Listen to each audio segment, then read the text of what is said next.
Paired with the 2022 and 2025 national security strategies, the 2017 strategy emphasizes an America First MAGA kind of approach. The strategy focuses heavily on protecting U.S. sovereignty, securing the border, strengthening the economy, and rebuilding U.S. military power.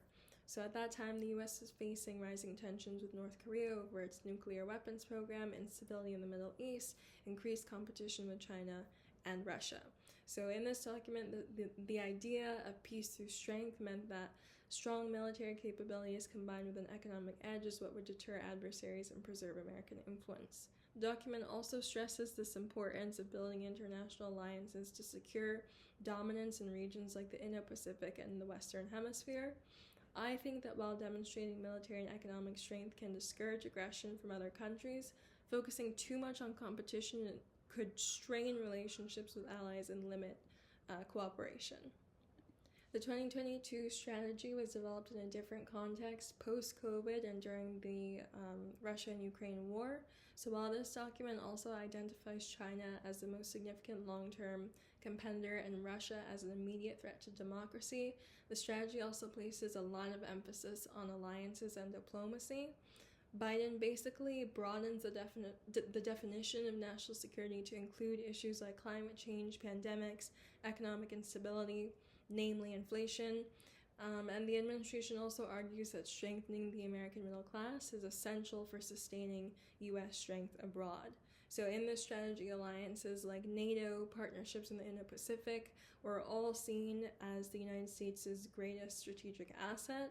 I think the advantage here is that you recognize modern security challenges as interconnected global issues, but you could also argue that addressing so many global challenges simultaneously stretches U.S. resources and can detract focus from great power competition.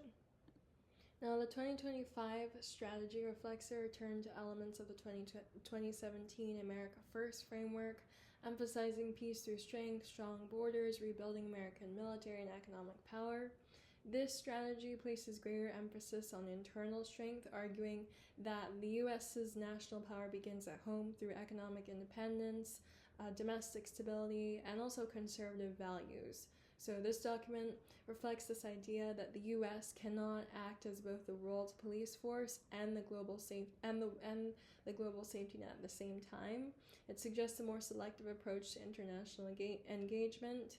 Another key difference is a shift in threat priorities. North Korea is mentioned once. More emphasis is placed on maintaining influence in lieu of China, and security in the Middle East is seen as something that is largely dependent on Israel and less dependent on the U.S. Overall, these strategies show that the U.S. national security policy is increasingly shaped by long-term competition with China, as well as other major powers, while the 2017 and 25 strategies emphasize military strength, sovereignty, and domestic power. The 2022 strategy relies more heavily on alliances and international cooperation to address global challenges. So I think that each approach has advantages and limitations, but all three are viable because the United States possesses significant military capabilities. We have a strong economy as well as a global network of allies. Taken together, I think that these strategies basically reveal that the U.S. is moving toward a long-term strategy focused on maintaining global influence while adapting to a more competitive and complex international environment.